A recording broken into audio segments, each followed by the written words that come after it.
pangan merupakan kondisi yang diperlukan bagi kemajuan peradaban dan masa depan manusia.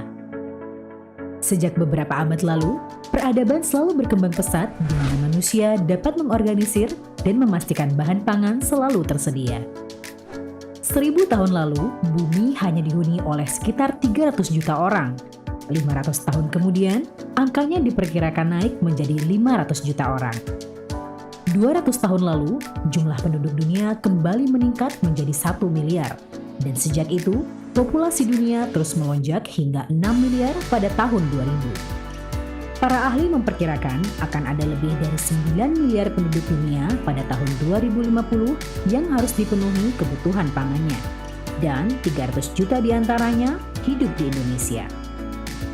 Namun, seiring dengan jumlah penduduk yang semakin banyak, jumlah lahan yang tersedia untuk pertanian semakin berkurang. Sehingga, para petani harus mendapatkan hasil yang lebih tinggi dari tanah yang tersedia dengan tetap mempertahankan kualitas tanah dan air untuk keberlanjutan pertanian di masa mendatang. Pada saat yang sama, pertanian di seluruh dunia akan menghadapi tantangan besar terkait perubahan iklim, kekeringan, dan perubahan periode dan musim tanam yang akan terjadi secara drastis akibat perubahan temperatur dan kelembapan tanah. Dengan demikian, ketahanan pangan di masa depan salah satunya akan bergantung pada kemampuan adaptasi benih dan budidaya pertanian untuk menghadapi tantangan yang ada. Para ilmuwan terus berusaha menemukan berbagai cara untuk meningkatkan hasil panen melalui metode pemuliaan modern, salah satunya dengan menggunakan radiasi.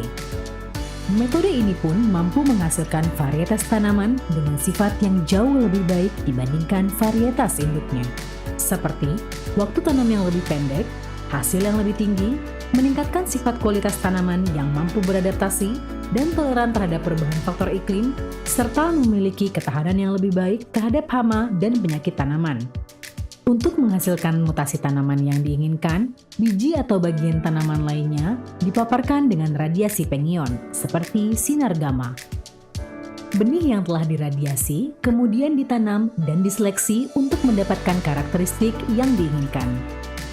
Tanaman hasil seleksi kemudian ditanam selama beberapa generasi untuk menghasilkan tanaman yang homogen atau seragam. Tanaman mutan tersebut selanjutnya diuji di beberapa lokasi di Indonesia, bersama dengan varietas induk dan varietas kontrol untuk mengetahui daya adaptasi dan kestabilan hasilnya, sebelum akhirnya dilepas ke masyarakat. Walaupun diradiasi, para petani dan konsumen tidak perlu merasa khawatir. Proses ini tidak meninggalkan sisa radiasi pada bahan pangan. Proses ini juga telah digunakan oleh lebih dari 70 negara di dunia, seperti Cina, Brasil, Mesir, Jepang, Thailand, Vietnam, Amerika Serikat, Inggris, Rusia, termasuk Indonesia. Teknik mutasi radiasi telah digunakan untuk menginduksi mutasi secara aman dan meningkatkan keragaman genetika tanaman seperti padi, kedelai, kacang tanah, kacang hijau, sorghum, gandum, dan sebagainya.